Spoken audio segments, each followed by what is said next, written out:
Bring in show music, please. Hi, I'm CNBC producer Katie Kramer. Today on Squawk Pod. The president takes on one of America's most elite institutions. Harvard set to lose money and contracts from the Trump administration. Education Secretary Linda McMahon on this unprecedented back and forth and the drive to remove foreign students from campus. Not everyone, but there are foreign students who come to this country, I do believe, who help create this unrest. There are activists who come in. And resumes everywhere, but not a job to land? Cable industry veteran and author Bonnie Hammer says artificial intelligence has taken a toll on the newest crop of job applicants. I was always told once I graduated, I would then get a job. If I got really good grades, I'd get a great job. And that's not what's happening.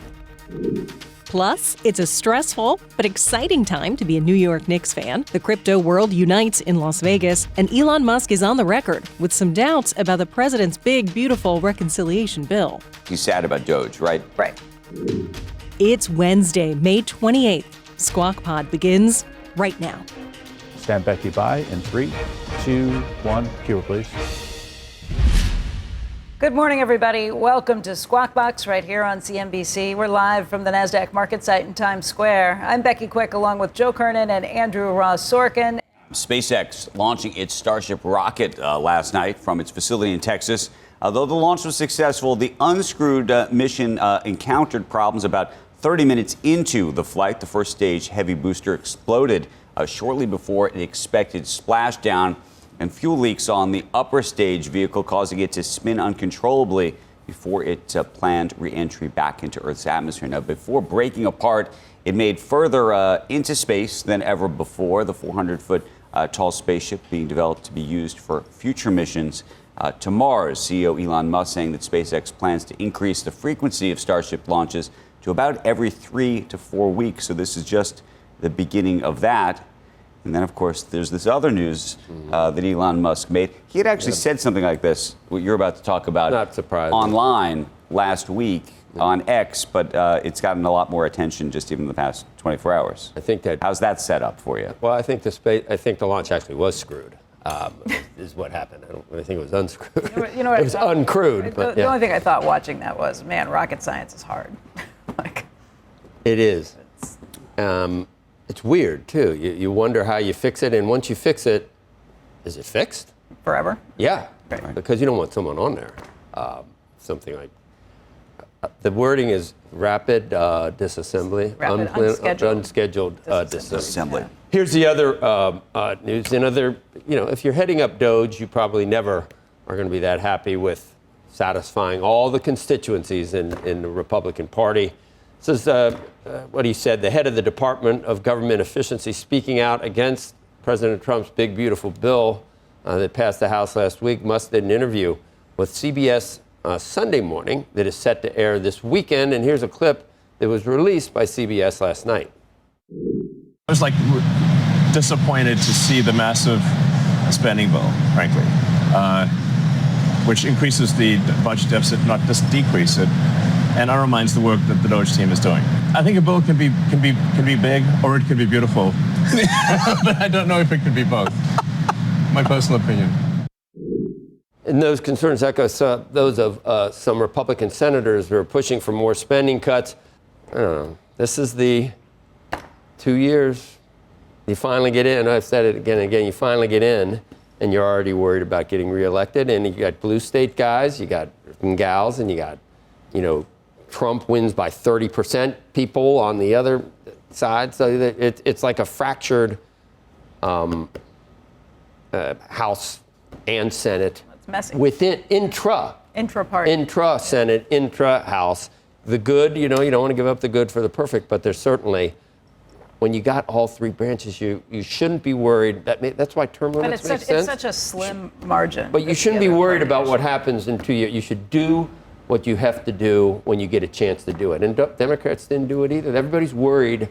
They love being there so much. I don't know what it's hard to win elections when you start taking. Is it tables at things away from restaurants? people? Yeah. What's so great about it? Is it I think they love the power of being in Congress. Well, there's a former congressman who's come in recently, who I won't name names, but that was the one thing he said, the power of the subpoena is is power of the table near a waiter, I guess. Andrew, the other thing, just talking about how Musk said this last week on social media, but saying it in person on camera like that does catch more attention. And he's been doing quite a lot of media around his return to his companies, right? To SpaceX and to Twitter, or to X, and specifically to Tesla, too. Right.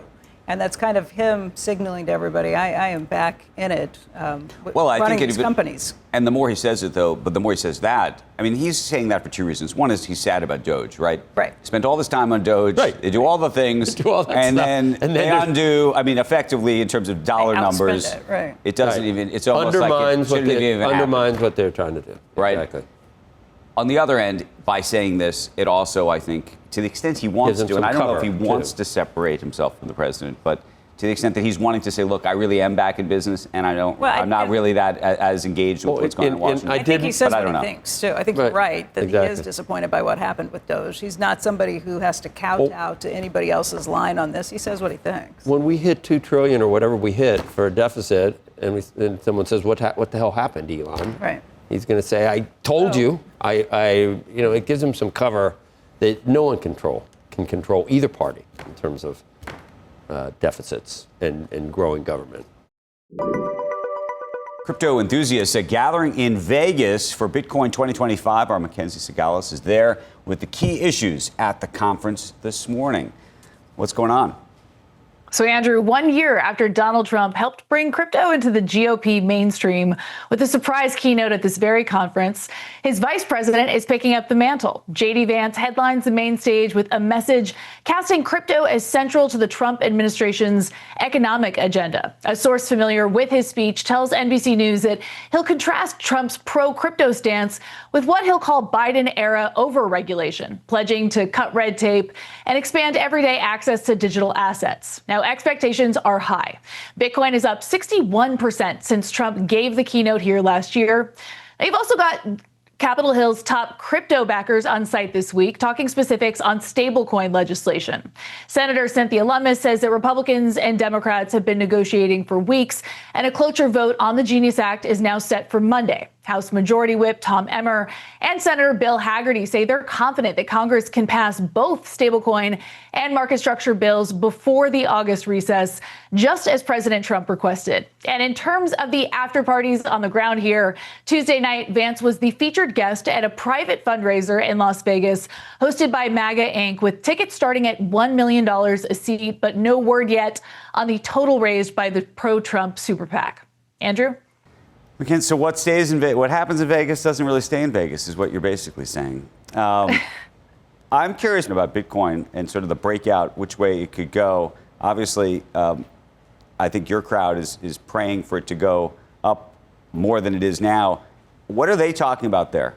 Well, I mean, so much of it is just tied to consumer confidence. And so when you had that positive read come in yesterday on easing trade tensions, that consumer confidence gauge in May being a lot higher than expected, it goes a long way, because in the medium and short term, there are no bearish trends with the economy. But what was surprising is you had Trump media announce that they're going to launch this $2.5 billion Bitcoin corporate treasury. The stock plunged. At the end of the day, down more than 10%, which was surprising, because when the company announced a push into financial services with TruthFi and a partnership with Crypto.com to launch these crypto ETFs, shareholders were pretty bullish on it. But to your larger question, what are people on the ground here saying? It is just this very, aggressive atmosphere of the White House descending on Vegas, talking up a lot of pro-crypto policies. And if Senator Hagerty is right, they can get the stablecoin and market infrastructure bill passed into the president's desk by August, that would go a long way toward institutional adoption, which is where you really start to see the industry scale. Okay. MacKenzie, thank you. Appreciate it. Developing story buzzing on Wall Street this morning. A federal judge striking down an executive order from President Trump that had targeted the law firm Wilmer Hale. Judge's 73-page decision, including more than 24 exclamation points, and reads in part, the cornerstone of the American system of justice is an independent judiciary and an independent bar that's willing to tackle unpopular cases, however daunting.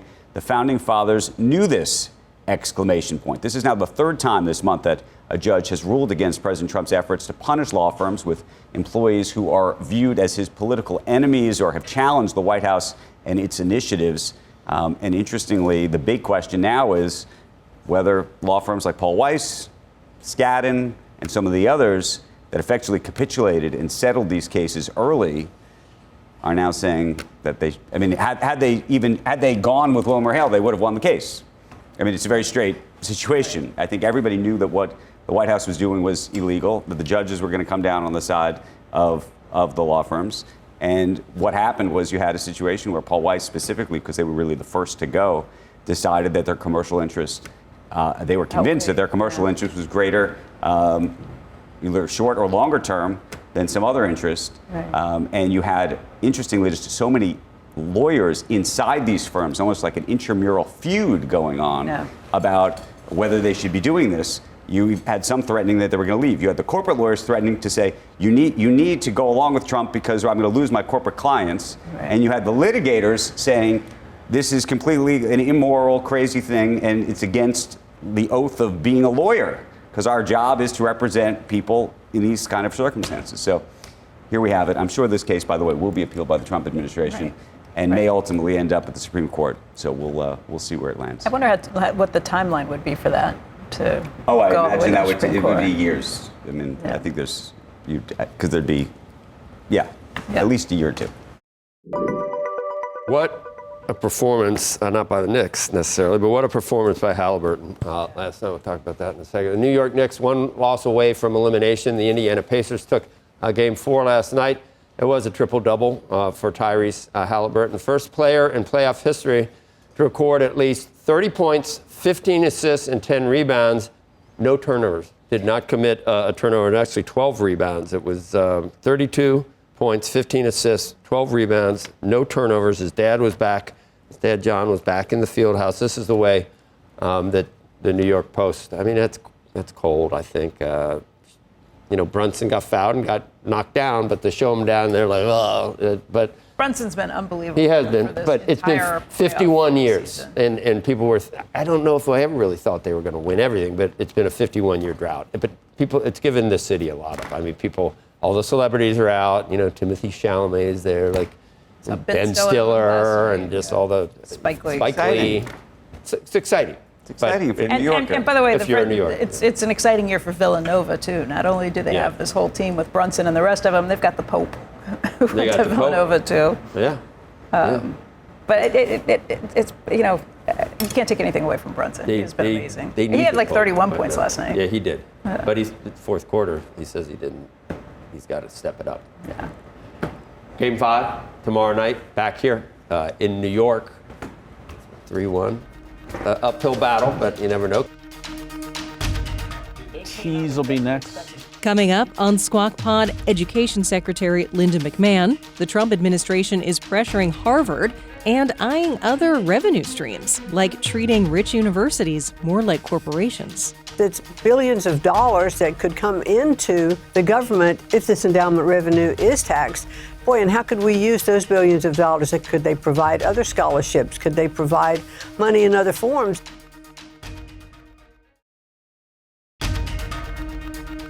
This is Squawk Pod. Stand by, Joe. His mic, cue. The Trump administration intends to cancel all remaining federal contracts with Harvard University. Harvard President Alan Garber calls President Trump's actions perplexing and vows to stand firm in the university's actions. Joining us now, U.S. Education Secretary Linda McMahon. Madam Secretary, it's good to have you on this morning. Thanks for joining us. Thank you for having me. You can convince me on some of this stuff, although I have a few problems. I think if I had to sum it up, you got to break a few eggs to make an omelet, but we're certainly breaking a few eggs. And what worries me is that I know Harvard is kind of an easy target probably in a lot of parts of the country. But there are some great things that come out of Harvard and have come out of Harvard. And I'm just wondering if that's taken into account with some of these actions that almost seem punitive and not really related to what the initial intention was for what to do with Harvard. Well, certainly, Joe, Harvard is one of the preeminent universities in the world. And I think President Trump has a real knack for tapping into what a lot of people in the country, as you said, many parts of the country might look at and go, wait a second. They have a $53 billion endowment, and yet my tax dollars are going for about $9 billion right now. I understand a lot of that is for research, good research, by the way.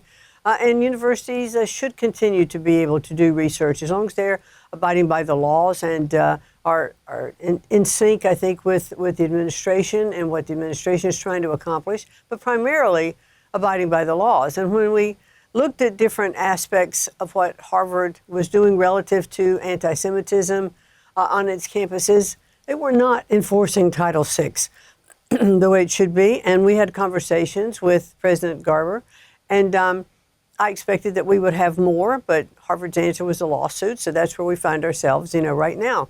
But it is, I think the president is looking at this as, okay, how can we really make our point? And what are the things that Harvard and other universities are doing that we have to call attention to? And when you look at these endowments, $53 billion at Harvard, that endowment doesn't sit still. It's invested. And if it can have a return of 5, 7, maybe sometimes 10% on that endowment, that's billions of dollars. That's maybe, as the president is looking to increase the endowment tax, that's something that the American public could wrap its head around. So I think that there are a lot of issues, that we can look at, and we'd like to continue to talk to Harvard. I know that everything's a negotiation, I think, with President Trump, and I think he stakes out some positions that maybe, that he would soften if he saw some movement on the other side. But do you believe that every foreign student that comes, that the government needs to look at, their social media accounts to see if they're suitable? That's the kind of stuff that it looks like. I know companies can do that. They can hire whomever they want. They can look at social media history, et cetera. But is that really what we want the government involved with in whether a foreign student is able to attend an American university? I don't know what the criteria are that the State Department or the Secretary of Homeland Security are setting up in terms of vetting students, but I think the president certainly had great concerns that there are foreign students, not everyone, but there are foreign students who come to this country, I do believe, who help create this unrest. There are activists who come in. I think there are professors that are hired and brought in who are teaching ideology more than they are the subject matter that perhaps parents who are sending their students to these universities expect. And so I think you start taking a hard look across a broad area, and then you can start to see where it is you really do need to focus. So I don't know what the criteria that the State Department is looking at. I'll leave that up to them. But certainly having an understanding of what students are coming into our country, what professors are being hired, what their backgrounds or ideologies might be, I think is a fair assessment to bring them on campuses here to teach the students who are going to the universities here in our country. Secretary, let me ask you a question about schools with large endowments. Are you generally and broadly of the view that any school with a large endowment should be taxed in a different way, and that money at schools that have had success that money should effectively, if it's government money, be transferred to trade programs? I wonder, because while I know that there is this sort of pushback against Ivy League schools for all sorts of reasons, there are lots of other schools in this country, including like a Notre Dame, frankly, that has enormous money at that school. And I can't imagine that it would be politically palatable to start, taxing some of those schools. Maybe it would be.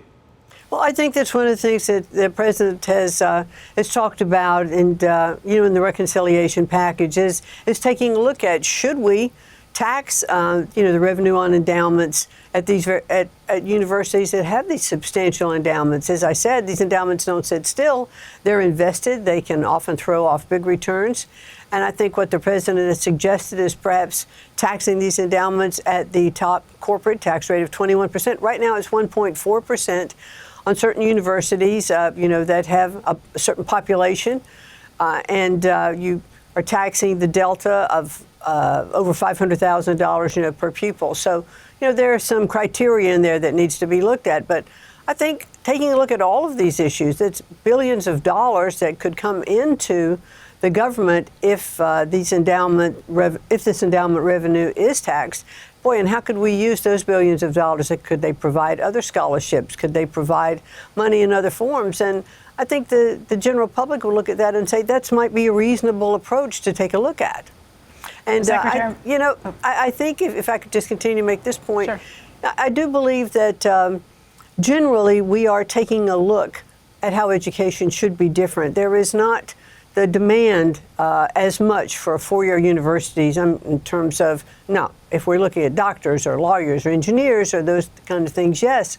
But more and more parents and more students, more adults who are looking to upskill are looking at different programs, two-year or short-term programs.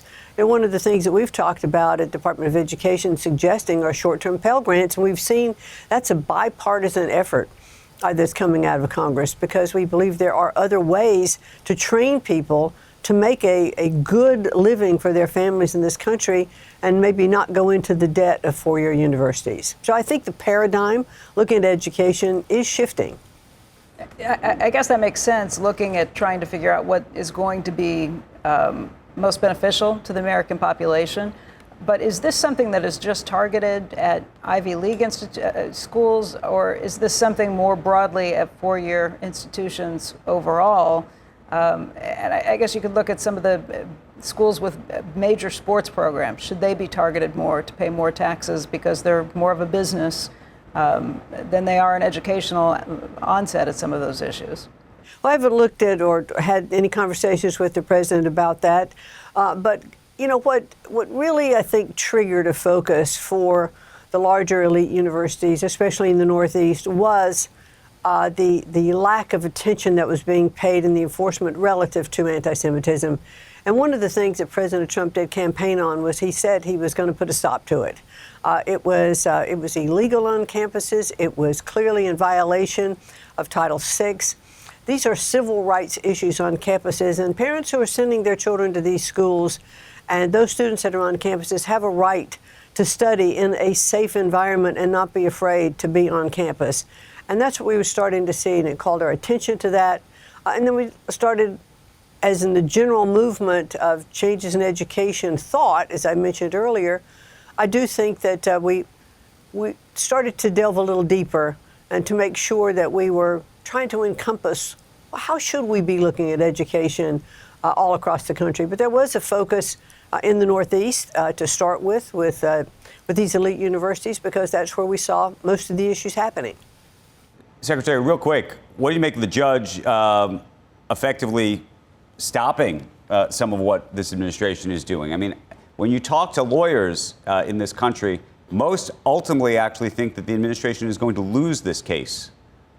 Well, we'll see what happens with the case, but certainly I think, there was a liberal judge that was found to interpret, this case. We'll see what happens with it, but I think we're on solid ground. If the president of Harvard were to either overtly or behind the scenes come to the table and say, look, let's just cool all this down a bit and arrive at something where both sides are happy, is there an off-ramp, Madam Secretary, that's what a lot of people have been hoping for, because it just seems like both sides are dug in, and we know who usually wins things like that. If it's the government, do you see any signs that there will be some conciliatory moves from Harvard? Well, I would certainly hope so. Just as we've had really good negotiations with Columbia, and we are in talks with other universities. I've said all along I would like to see Harvard come back to the table. But when the response out of the box is a lawsuit, then you've got to answer. You've got to answer that. Secretary, fair or unfair to characterize the requests or demands, rather, that the administration made of Harvard were different and more aggressive than those made to Columbia, for example? Well, on balance, I think they were pretty much the same. I mean, we were looking at things like protesters who couldn't wear masks except for, religious or health reasons, because, when they were totally covering their face or You couldn't identify protesters on campus. That was unfair. And protests, no one is saying that there shouldn't be, social justice, peaceful protests on my campus. Apologies, but my understanding was the demand that I saw, the letter that was written to Harvard, I don't know if a similar letter was written to Columbia, required, all sorts of data being provided about hiring of teachers, the background of those teachers, those that were admitted to the school, how that would work, who those individuals would actually be, that there was going to be a significant hand of government engaged in that in a way that I don't think was necessarily prescribed to these other universities, but you can tell us otherwise.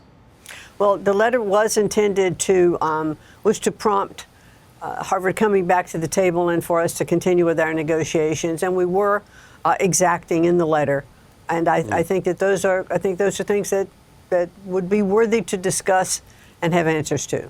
Well, I think really maybe democracy does it is help to shed light on all these things, Madam Secretary. When you're on, we have a much better feel for what's going on. We hope you come back. Thank you. I appreciate it. Thank you so much. Next on Squawk Pod, the queen of cable. Industry veteran Bonnie Hammer shares her view of this ever-changing world of content. What counts is great news, great coverage, and how that gets distributed, we're not going to be able to control. But creating it is what it's all about, and that's not going to go away. Well, good for us producers, and good for our listeners, too. We'll be right back.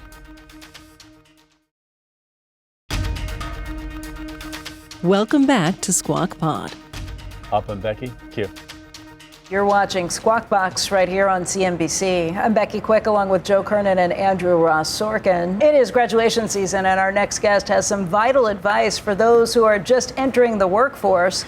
Joining us right now is Bonnie Hammer, whose decades-long TV career, including hits like Suits and Monk, led her to be known as the Queen of Cable. Around here, we just know her as our great friend. Her best-selling book, 15 Lies That Women Are Told at Work, and The Truth We Need to Succeed, is now out in paperback with new content. And Bonnie, this is just in time. I had a daughter who graduated last week, and the lessons that you've put forth in this, I think, are really, really important.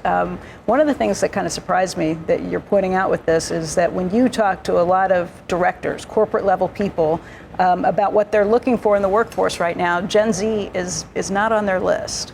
No, it's not. First of all, it's great to be back here. And I think, Joe, you also have somebody who graduated recently, correct? That's very true. Yeah. Yes. My son, yeah. Yep. Well, I think what's going on, obviously the world has changed. The economy has changed. How we look at the job market has changed. And frankly, AI has affected it as well. And so the kids coming out of school right now are in a way handicapped that we necessarily weren't when we were navigating our way. And I think our generation, frankly, has hurt these kids because we've created safe spaces, we've created A's for effort, we've created, trophies for just showing up at games, even if you don't play, participation trophies.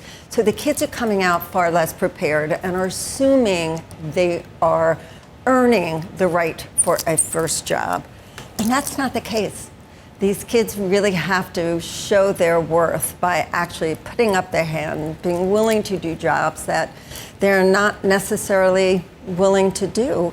And their assumption is, I went to college, I got a degree. I was always told once I graduated, I would then get a job. If I got really good grades, I'd get a great job. And that's not what's happening. Yeah, you mentioned that part of that is you can't even get a call back from a recruiter or from somebody at a business because AI is weeding you out. You don't even make it through that line.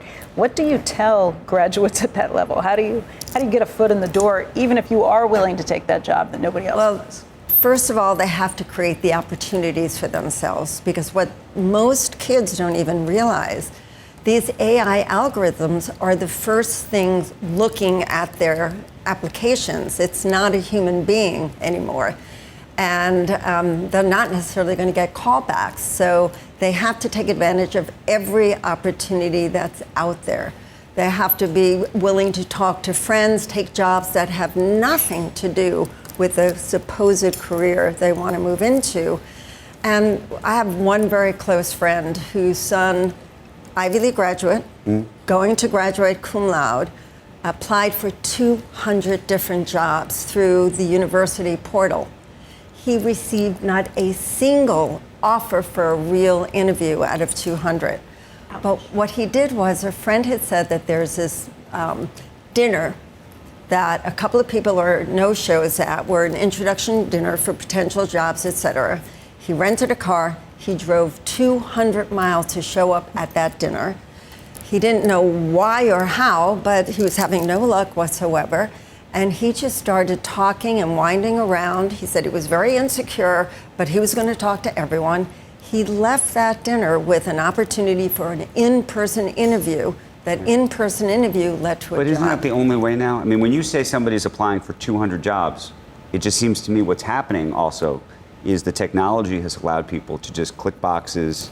They're sending out letters using ChatGPT. Literally, I actually was talking to somebody who they literally write 100 letters, and ChatGPT writes it effectively for them. I mean, they write one letter and then they write. And so if you're on the other end, by the way, receiving these letters, there's all the noise. Invariably you don't know anything from anything. Correct. And so you almost have to do this now. Correct. And what's happening also, some of the kids aren't wise enough how to use it. I've gotten letters where they write, then they put it through chat, and then it comes back with 2 different typefaces. So you can see exactly where things have been edited or rewritten by one of these algorithms. Yeah. So immediately you're going to lose faith and say, wait a minute. I usually lose faith when it says, "Dear Aaron." That's what happens with that. That's not AI, probably. No, that's just your guess. Yeah. Bonnie, interesting compliment in different ways, but we love Aaron. We love Aaron. Yeah. Bonnie, we had Barry Diller in last week talking about his book, and he talked about all the people who were really role models for him and who helped him along the way. And I brought up your name and some other people's names as people who consider him mentors. He doesn't like the word mentor. I don't think you do either. Yeah. Because you're looking at somebody who's not a cheerleader, but a mentor in a very different sort of way. Yeah. For me, a true mentor is it's a challenging mentor. It's basically the person who puts tough into tough love. It's somebody who is a sparring partner, a foil, and it's not somebody who's patting on the back. And that was Barry to me. Barry, in truth, taught me how to think, taught me how to evaluate, turn things inside out and upside down. Now, granted, when I first started working for Barry, he scared the hell out of me. But I also knew that the only way I would survive him was to learn how to go toe-to-toe. And in an odd way, he taught me how to do that. And his book, by the way, I don't know if you guys have had a chance to read it, there's a level of authenticity in the book which is amazing. That it's not about ego, but it's also not about insincere humility. It's an interesting take on a human who's done an awful lot in this world. And also, when you take a look at what the book is, it's a history of our industry, film and television, and early days of digital, all the way up to what he's doing right now. Well, we talked to him about the industry and the changes that are taking place. I'd like to hear from you, too. As the queen of cable, watching the changes that have taken place there, but just entertainment writ large. Becky, it's so hard for me to look at it right now because I was so lucky. I kind of rode the rise of cable and television as we know it. And now what is happening is everything is being kind of condensed, restructured, repacked into a different way. The only thing that I do believe, and I truly know will happen, what counts is content. Mm-hmm. What counts is great content, regardless of its distribution. What counts is great news, great coverage. And how that gets distributed, we're not going to be able to control. But creating it is what it's all about, and that's not going to go away. So that's how I look at it, but it's difficult because I see so many of my friends trying to navigate the world with all these restructures and financial cutbacks and AI. The cost of content, though. The cost of content, meaning the cost of the great dramas that you were greenlighting years ago, and whether that persists, changes. We keep talking about AI, everything else. it is expensive to produce. I don't think costs will change or escalate that crazily and or become cheaper again. What will happen probably is there'll be more spent on less. That hopefully the quality will still be there, but how much is produced?